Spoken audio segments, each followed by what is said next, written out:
niya ma-explain ang iyahang faith. Diba?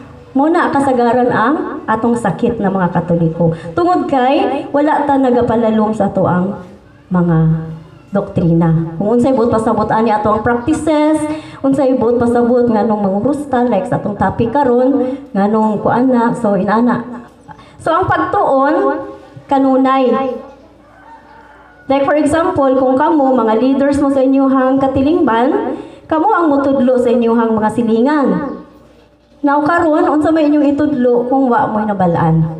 Kaya ba nato itudlo ang mga butang nga wa nato nabalaan? Siyempre dili. Okay? Ang kaya lang nato itudlo is katong mga butang nga nahibaw-an nato.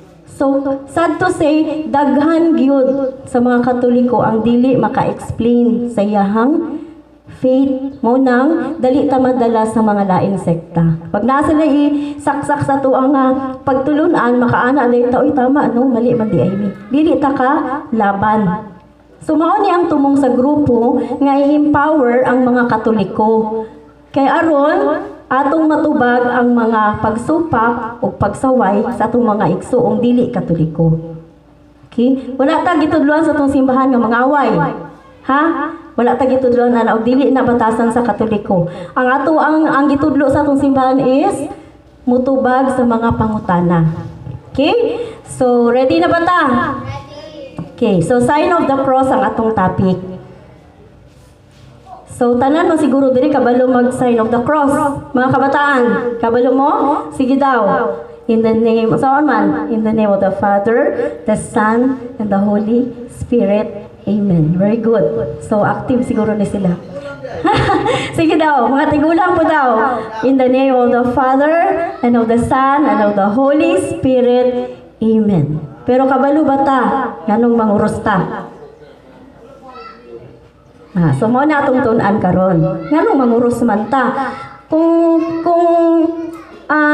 Sige mo Facebook, kung naamoy mga friends or naamo sa mga grupo nga kaning mga dili Katoliko, no, kaning mga nagadibate-dibate, makita ninyo nga daghan og mga BI sa to ang sign of the cross.